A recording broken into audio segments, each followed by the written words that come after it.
5/2023 தெலுங்கானா. எல்லா நாளைக்கும் கோவில போய் வேண்டுவா இந்த அப்சரா. அப்படியே டெய்லி கோவில போயிட்டு இருக்கும் போதுதான் அதே ஊர்ல வசிச்சுட்டு இருக்கும் 36 வயசான அந்த கோவிலோட பூஜாரி வெங்கட சூர்யா சாய் கிருஷ்ணா என்ற ஆள் கூட காதல்ல ஏற்படுறா. 2022 தான் இவங்களோட அந்த ரிலேஷன்ஷிப் தொடங்குது. அப்படியே போயிட்டு இருக்கும் போதுதான் அப்சரிய திடீர்னு காணாம போகுது. அப்படியே ஜூன் 5க்கு அப்சரையோட அம்மாவான அருணையும் கிருஷ்ணாவும் சேர்ந்து போலீஸ் ஸ்டேஷன்ல போய் ஒரு கம்ப்ளைண்ட் கொடுக்குறாங்க. அப்படியே போலீஸ் ஸ்டேஷன்ல போய் மிஸ்ஸிங் கம்ப்ளைண்ட் ஃபைல் பண்ணும்போது போலீஸ் கிருஷ்ணா கிட்ட கேட்டிருந்தாங்க, நீங்க அப்சராவோட யாரு? கிருஷ்ணா அப்ப சொன்னது அவ என்னோட அக்கா பொண்ணு அப்படின்னு. எப்படியோ மிஸ்ஸிங் கேஸ் ஃபைல் பண்ணதுக்கு அப்புறம் போலீஸ் இன்வெஸ்டிகேஷன் தொடங்கினாங்க. அப்சரோட அம்மாவையும் அப்புறம் கம்ப்ளைண்ட் கொடுக்க வந்த சாய் கிருஷ்ணாவும் தான் போலீஸ் முதல்ல இன்வெஸ்டிகேட் பண்ணது. உங்களோட மகளை நீங்க லாஸ்டா பார்த்தது எப்பல இருந்து உங்க மகளை காணாம ஆச்சு? இப்படி ரொம்ப டீட்டெயிலாக போலீஸார் கேள்வி கேட்க ஆரம்பிச்சாங்க. அப்போ அப்சரோட அம்மா சொன்னது, ஜூன் 3க்கு இந்த கிருஷ்ணா கூட கோயம்புத்தூருக்கு போறா என்று சொல்லித்தான் வீட்டுல இருந்து போனது. அப்போ பக்கத்துல இருக்கிற கிருஷ்ணாவை பார்த்து போலீஸ் இது கேட்டப்போ கிருஷ்ணா சொன்னாரு, ஆமா அன்னைக்கு ராத்திரி நம்ம கோயம்புத்தூருக்கு போகணும்னு தான் நினைச்சிருந்தோம், ஆனா அன்னைக்கு போக முடியல, அது கேன்சல் ஆச்சு. அப்சரா எங்களோட ட்ரிப் கேன்சல் பண்ணிட்டு அவளோட ஃப்ரெண்ட்ஸ் கூட பத்ராஜலம் என்ற ஒரு இடத்துக்கு போறேன் என்று சொல்லித்தான் போனா. பத்ராஜலத்துக்கு போகிறதுக்காக அப்சரைய பஸ் ஸ்டாண்ட்ல டிராப் பண்ணதும் நான் தான் அப்படின்னு கிருஷ்ணா போலீஸ்கார்கிட்ட சொன்னாரு. கிருஷ்ணா சொன்ன இந்த விஷயம் வச்சுட்டு அப்சரோட மொபைல் லொகேஷனும் ட்ராக் பண்ணி பார்த்தப்போ 2 லொகேஷனும் சேம் ஆக இல்ல, அது மேட்ச் ஆகல. கிருஷ்ணா சொன்ன இந்த கிருஷ்ணா டிராப் பண்ண என்று சொல்ற அந்த லொகேஷனும் அப்சராவோட மொபைல் சுவிட்ச் ஆஃப் பண்ண அந்த லொகேஷனும் சுவிட்ச் ஆஃப் பண்ண அந்த லொகேஷனும் தமிழ்ல மேட்ச் ஆகல. அப்படியே கிருஷ்ணா கிட்ட ரொம்பவே கேள்வி திருப்பி கேட்கும் போது கிருஷ்ணா முன்னாடி சொன்ன விஷயம் எல்லாம் பின்னால சொல்றது எல்லா பதில்களும் மாறிக்கிட்டே இருந்துச்சு. இப்ப இந்த கேஸ வச்சு போலீசாருக்கு தன்னோட முன்னாடி இருக்கிற சாய் கிருஷ்ணா மட்டும்தான் சந்தேகம் இருந்துச்சு. போலீசார் கேட்க வேண்ட முறையில சாய் கிருஷ்ணா கிட்ட கேட்டப்போ போலீசார் கூட அதிர்ச்சி அடைய வைக்கிற மாதிரி நான் நிறைய விஷயங்கள் சொன்னாரு. 1 வருஷத்துக்கு முன்னாடி தெலுங்கானால நடந்த ரொம்ப வியர்டான கேஸ பத்தி தான் நாம இப்ப பேச போறோம். வெல்கம் டு மர்ம சரித்திரம். காணாம போன அப்சரோட உண்மையான நேட்டிவ் பிளேஸ் வந்து கோயம்புத்தூர் தான். ரொம்ப வருஷத்துக்கு முன்னாடி கோயம்புத்தூர்ல சாஃப்ட்வேர் இன்ஜினியர் ஆயிருந்த கார்த்திக் என்ற ஆள் கூட கல்யாணம் கூட ஆயிருந்துச்சு. ஆனா கல்யாணம் ஆனதுக்கு அப்புறம் அவங்களோட ரிலேஷன்ஷிப் அவ்வளவு நல்லதாக போகல. ஏன்னா கல்யாணத்துக்கு அப்புறம் கூட அப்சரோட அம்மாவான அருணா அப்சரா கூட இருக்கிறது தான் விஷயம். இப்படி தங்குறது கார்த்திகோட அம்மாக்கும் கார்த்திகோட தங்கச்சிக்கும் கொஞ்சம் கூட பிடிக்கல. இந்த மாதிரி பிடிக்காம இருக்கிறதுக்கும் தக்கதான காரணங்களும் இருக்கு. ஏன்னா கல்யாணத்துக்கு அப்புறம் அப்சரையும் அப்சரோட அம்மாவும் கார்த்திகை ஒரு பொம்மை போல நடத்திட்டு இருந்தாங்க. அவங்களோட தேவைகளை மட்டும் நடத்தி கொடுக்குற ஒரு பொம்மை மட்டும் தான் இருந்துச்சு அந்த கார்த்திக்.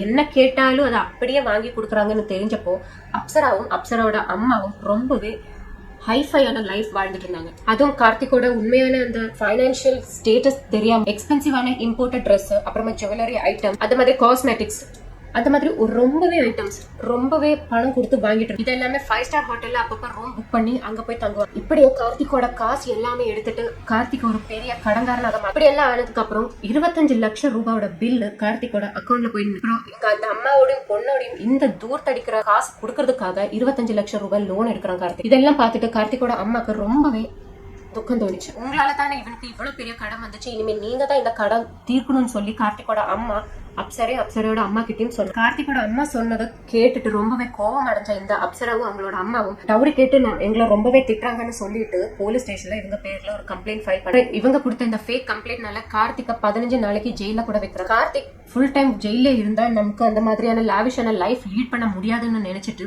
அப்சரோட அம்மா வந்து அப்சராக்கு எப்படியாவது சினிமால சான்ஸ் கிடைக்குமான்னு சொல்லி அதை ட்ரை பண்ணிட்டு இருந்தாங்க. அதுக்காக Malayalam film directors, Tamil film directors இவங்களோட வீட்ல எல்லாம் போய் பாக்குறாங்க.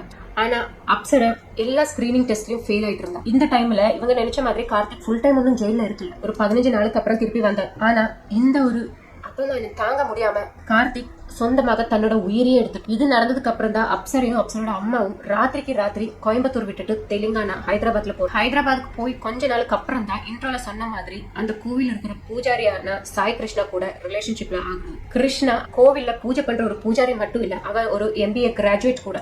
அது மட்டும் இல்லாம 12 வருஷமாக அந்த ஏரியால இருக்கிற கோவில் எல்லாம் கட்டி கொடுக்குற ஒரு கான்ட்ராக்டர் கூட இருந்தாரு இந்த கிருஷ்ணா. இப்படியே நிறைய கோவில்களா அவங்க கட்டி கொடுத்திருக்காங்க. அந்த மாதிரி கட்டி கொடுத்த ஒரு கோவில தான் இந்த ஆள் பூஜாரியாக வேலை பார்த்துட்டு வந்தாரு. இப்படி கோவில் எல்லாம் கட்டும் போது காசு திகையலன்னா கிருஷ்ணா தன்னோட கையில இருந்தே காசு தானமாக கொடுப்பாங்கன்னு சாய் கிருஷ்ணோட ரிலேட்டிவ்ஸ் சிலர் சொல்லியிருந்தாங்க. அப்புறமா இந்த மாதிரி அப்சராவும் சாய் கிருஷ்ணோட ரிலேஷன்ஷிப் ரொம்பவே டீப்பாக போயிட்டு இருந்துச்சு. 2 பேரும் அப்பப்போ டூர் கூட போயிட்டு இருந்தாங்க. அங்கங்க போய் ஸ்டே பண்ணி பிசிக்கல் ரிலேஷன்ஷிப்ல கூட ஏற்படுறாங்க. அப்படியே ஒரு தடவை அப்சராக்கு அபார்ஷன் கூட ஆயிருக்குன்னு கூட சொல்லப்படுது. அப்படியே போயிட்டு இருக்கும் போதுதான் மார்ச் 2023க்கு அப்சரா வாட்ஸ்அப் வழி கிருஷ்ணாக்கு ஒரு மெசேஜ் அனுப்புறான். என்ன சீக்கிரமாக கல்யாணம் பண்ணணும் அப்படின்னு தான் அந்த மெசேஜ். ஆல்ரெடி கல்யாணமாய் ஒரு குழந்தை இருக்கிறாள் தான் இந்த கிருஷ்ணா. இதெல்லாம் தெரிஞ்சு கூட அப்சராவை கல்யாணம் பண்ணணும்னு சொல்லி ரொம்பவே கம்பல் பண்ணிட்டு இருந்தா. ஆனா கிருஷ்ணோட நினைப்பு வேறொரு ரீதியா இருந்துச்சு. கிருஷ்ணாக்கு அப்சராவை கல்யாணம் பண்ணிக்க கொஞ்சம் கூட சம்மதமே இருக்கல. ஒரு இல்லீகல் ரிலேஷன்ஷிப் இல்லன்னு ஒரு எக்ஸ்ட்ரா மேரிட்டல் அஃபேர் கொண்டு நடக்கணும், அவ்வளவுதான் அவன் மைண்ட்லயே இருந்துச்சு. கிருஷ்ணா வந்து அப்சரா கிட்ட உன்னை எப்பவுமே என்னால கல்யாணம் பண்ணிக்க முடியாதுன்னு சொன்னப்போ அப்சரா என்ன சொன்னா, நீ என்ன கல்யாணம் பண்ணிக்கல, நமக்கு இடையில இருக்கிற இந்த இல்லீகல் ரிலேஷன்ஷிப் நான் ஊர்ல எல்லாம் சொல்லிடுவேன்னு சொல்லி மிரட்டினா. அப்படியே நம்ம எங்கெங்க போனோம் எல்லாமே நான் எல்லார்கிட்டயும் சொல்லிடுவேன், அப்புறம் நம்ம எங்கெங்க போனோம்னு இருக்கிறது எல்லாமே நான் எல்லார்கிட்டயும் சொல்லிடுவேன் அப்படின்னு பிளாக்மெயில் பண்ணோம். இது கேட்ட கிருஷ்ணா ரொம்பவே பயந்துட்டான். ஏன்னா அந்த சொசைட்டில ரொம்ப அதிக ரெஸ்பெக்ட் கிடைக்கிற ஒரு ஆள் தான் இந்த கிருஷ்ணா. அது மட்டும் இல்லாம இந்த விஷயம் எல்லாமே ரிலேட்டிவ்ஸ் முன்னாடி வந்துச்சுன்னா கிருஷ்ணாவால அதை நினைச்சு கூட பார்க்க முடியாத அளவுக்கு ஒரு அபமானமா இருந்துச்சு. இந்த ப்ராப்ளம்க்கு என்ன சொல்யூஷன் ஆயிருக்கும்னு கிருஷ்ணா யோசிச்சுட்டே இருந்தாங்க. அப்போ அப்படியே யோசிச்சுட்டு இருக்கும்போது கிருஷ்ணோட மனசுல இருந்தே ஒரு சொல்யூஷனை கண்டுபிடி. அப்சராவை எப்படியாவது கொண்டுடணும் அப்படிதான் அவனோட மனசுல இருந்துச்சு. ஆனா அது எப்படி பண்ணணும்னு தெரியாம முதல்ல கிருஷ்ணா பண்ணது கூகுள் சர்ச் பண்ணி பார்த்தா. இந்த கூகுள் சர்ச் பண்ணிட்டு இருக்கிற நேரத்துலதான் அப்சரா திருப்பி இவனை பிளாக்மெயில் பண்ணிட்டே இருந்தா. அப்சரையை எவ்வளவு சீக்கிரம் முடியுமோ அவ்வளவு சீக்கிரம் கொண்டுடணும்னு அப்படி யோசிச்சுட்டு இருக்கிற நேரத்துல கிருஷ்ணாக்கு அந்த ஒரு டைம் ஜூன் 3 கிருஷ்ணாவோட போனுக்கு அப்சரையோட ஒரு கால் வருது. அதுல அந்த கால்ல அப்சரா என்ன சொல்றாங்கன்னா, நம்ம டூர் எல்லாம் போய் ரொம்ப நாள் ஆச்சு, நமக்கு ஒரு டூர் போனா என்னன்னு சொன்ன, அதுவும் கோயம்புத்தூருக்கு, என்ன உங்களோட அபிப்பிராயம் அப்படின்னு கேட்டா. அப்பவே கிருஷ்ணா அது சம்மதி. அப்படின்னா இன்னைக்கே போல, நீ சீக்கிரமா உன் ட்ரெஸ் எல்லாம் பேக் பண்ணிக்கோன்னு சொன்னாரு. அன்னைக்கு ராத்திரி 8:15 மணி நேரத்துக்கு கிருஷ்ணா கார் எடுத்து அப்சராவை போய் பிக் பண்றான். அப்சரா நினைக்கிற மாதிரி கோயம்புத்தூருக்கு போகிறது ஆகல. கிருஷ்ணாவோட பிளான் போகிறதுக்காக டிக்கெட் எல்லாம் புக் பண்ணேன்னு சும்மா அப்சரா கிட்ட சொல்லிருந்தான். வீட்டுல இருந்து போனப்போ இவங்க ஹோட்டல் எல்லாம் போய் டின்னர் கூட சாப்பிட்டுருந்தாங்க. அந்த சாப்பிடுற டைம்ல கிருஷ்ணா அப்சராக்கு தெரியாம ஸ்லீப்பிங் பில்ஸ் கொடுத்திருந்தான். கொஞ்சம் மினிட்லயே கார்ல ஏறின அப்சரா ரொம்பவே காடு மேல நிதிரையில விட்டு போயிட்டான். அப்ப அந்த நிதிரையில போகும்போது கிருஷ்ணா என்ன அவகிட்ட சொன்னா, இனிமே நீ ரொம்ப டயர்டா இருக்க, இன்னைக்கு நம்ம ட்ரிப் கேன்சல் பண்ணிட்டு வேறொரு நாளைக்கு போல, நான் உன்னை திருப்பி வீட்டுல கொண்டு விடுறேன்னு சொல்லி அப்போத மனசுல இருக்கிற அப்சரா அது சம்மதிக்கவும் செய்ய சுல்தான்பள்ளி என்ற ஒரு இடத்தை நோக்கி காரை திருப்பி விடுறான். அந்த இடத்துல கிருஷ்ணாக்கு கொஞ்சம் இடம் இருக்கு. டைம் இப்போ காலையில 4 மணியா இருந்தது. யாரும் இல்லாத ஒரு இடத்த பார்த்து அங்க கார் நிறுத்திட்டு பெரிய ஒரு பிளாஸ்டிக் கவர் எடுத்துட்டு அவளோட முகத்தை மூடிட்டு அவளை மூச்சு திணற விடுறான். அந்த டைம்ல மூச்சு எடுக்க முடியாம கிருஷ்ணா வந்து கண்ணை திறக்கிறான். அந்த டைம்ல தன்னை கொல்ல போற அந்த கிருஷ்ணாவை நேர்ல பார்த்தா. அவ எதிர்க்கிறத பார்த்துட்டு இவனுக்கு கோவம் வந்துட்டு யாராவது வந்துடுவாங்களோன்னு பயந்துட்டு அங்க கிட்ட என்ன இருக்குன்னு தேடி பாக்குறான். அப்ப பார்க்கும்போது ஒரு கல்லு கிடைச்சிச்சு. என்ன நடக்குதுன்னு பாக்குற அப்சராவோட தலையில அந்த கல் எடுத்து ரொம்ப வேகத்துல எறிகிற. ஒரு தடவை இல்ல, பல தடவை. அப்சரா மயக்க அடையிறவர், அப்சரா இறந்துட்டான்னு தெரிஞ்சப்போ அந்த பிளாஸ்டிக் கவர்லயே பெருசாக அப்சரையா அதுக்குள்ள வச்சு டைட்டாக கட்டிட்டு அந்த டிக்கிக்குள்ள போடுறான். அதுக்கப்புறம் அந்த காரை எடுத்துட்டு வீட்டுக்கு நேரா போ. அப்புறம் ஒண்ணுமே நடக்காதது மாதிரி கிருஷ்ணோட அபார்ட்மெண்ட்ல கார் பார்க் பண்ணி அந்த ஆளு வீட்டுல போறான். இதுக்கெல்லாம் முன்னாடி ஜூன் 5 கிருஷ்ணா இன்னொரு விஷயம் பண்ணியிருந்தான். அப்சரோட அம்மாக்கு கால் பண்ணிருந்தான். என்ன சொன்னேன்னா, நாங்க 2 பேரும் கோயம்புத்தூர் போல, அப்போ அப்சராக்கு ஃப்ரெண்ட்ஸ் கூட எங்க போகணும்னு சொல்லிட்டு நான் பஸ் ஸ்டாண்ட்ல டிராப் பண்ணிட்டேன் அப்படின்னு சொன்னாரு. ஆனா அங்க ரீச் ஆனா தெரியறதுக்காக நான் அப்சர் ரொம்பவே கால் பண்ணி பார்த்தேன். ஆனா அவ போனே எடுக்க மாட்டேங்கிறா. போன் சுவிச் ஆஃப் ஆயிருக்கு. எனக்கு இது ரொம்ப டவுட் ஆயிருக்கு. அதனால நமக்கு போலீஸ் ஸ்டேஷன்ல போய் ஒரு கேஸ் கொடுக்கலாம்னு சொன்னார். போலீஸ் ஸ்டேஷன்ல கம்ப்ளைண்ட் எல்லாம் கொடுத்துட்டு திருப்பி போகும்போது தான் கிருஷ்ணா ஒரு விஷயத்த நோட் பண்றான். கிருஷ்ணாவோட கார்ல இருந்து ரொம்பவே கெட்ட வாடை அடிக்குது. அதாவது அப்சராவோட பாடி இப்பவும் கிருஷ்ணாவோட காரோட டிக்கில தான் இருக்கு. எவ்வளவு சீக்கிரம் முடியுமோ அவ்வளவு சீக்கிரம் இதை டிஸ்போஸ் பண்ணணும்னு நினைச்சு, டிஸ்போஸ் பண்ணலைன்னா யாருக்காவது தெரிஞ்சிடும் நினைச்சு சீக்கிரமாக அங்கிருந்து போறாங்க. அந்த நாளைக்கு ஈவினிங்லேயே ஒரு தூரமான ஒரு இடத்துல ஒரு சப் ரெஜிஸ்டர் ஆஃபீஸ் இருக்கு. அதுக்கு பின்னாடி யாருமே நிறைய வராத ஒரு இடத்துல போயிட்டு இதை மரவு செய்யலாம். அது எப்படி பண்றான்னா, அந்த பேக் சைட்ல தான் ட்ரைனேஜ் இருக்கு. அந்த ட்ரைனேஜ் குள்ள தான் அப்சராவோட பாடியை போடுறோம். அப்சராவோட பாடி டிஸ்போஸ் அந்த ட்ரைனேஜ்ல போட்டதுக்கு அப்புறம் நெக்ஸ்ட் டே ஜூன் 6 அந்த ட்ரைனேஜ் பக்கத்துல வந்து பாக்குறேன். ஆனா அன்னைக்கும் அந்த ட்ரைனேஜ்ல இருந்து ரொம்பவே கெட்ட வாடை வந்துட்டு இருந்துச்சு. அந்த ஸ்மெல் வராம இருக்கிறதுக்காக இந்த ஆள் என்ன பண்ணான்னா 2 டிப்பர் லாரியில மண்ணெல்லாம் கொண்டு வந்துட்டு இந்த ட்ரைனேஜ் மேல போடுறதுக்காக கேட்டு அந்த மண்ணெல்லாம் அதுக்குள்ள போய் க்ளோஸ் ஆச்சுன்னா வாடை வெளியில வராதுன்னு நினைச்சு இன்டர்நெட்ல ரொம்ப விஷயங்கள் எல்லாம் சர்ச் பண்ணி பாக்குறாரு.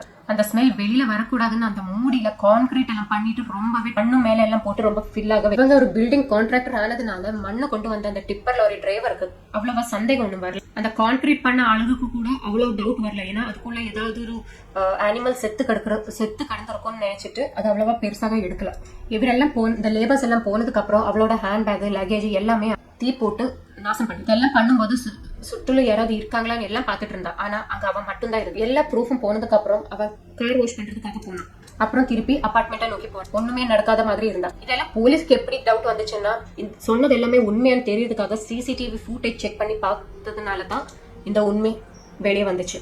சிசிடிவி ஃபுட்டேஜ் செக் பண்ண ஆரம்பிச்சாங்க. சிசிடிவி ஃபுட்டேஜ் செக் பண்ணும்போது அவ்வளோ பெருசாக அவங்களுக்கு ஒண்ணுமே கிடைக்கலனாலும் அந்த டைம்ல தான் அப்சரோட அம்மா வந்து ஒரு ஸ்ட்ராங்கான விஷயம் போலீஸ் கிட்ட சொல்லி, என்னோட மக என்கிட்ட சொல்லாம ஒரு ஃப்ரெண்ட்ஸ் கிட்டயும் போக மாட்டேன், அது எனக்கு 100% ஷூர்னு போலீஸ் கிட்ட அடிச்சு சொன்னாங்க. இதுக்கப்புறம் தான் சிசிடிவி ஃபுட்டேஜ் எல்லாமே போலீஸ் திருப்பி ரீசெக் பண்றாங்க ரொம்ப டீட்டெயிலாக. அதாவது ஜூன் 3க்கு புறப்பட்ட கிருஷ்ணாவோட கார் கிருஷ்ணா சொன்ன அந்த பஸ் ஸ்டாண்டுக்கு வரவே இல்லை.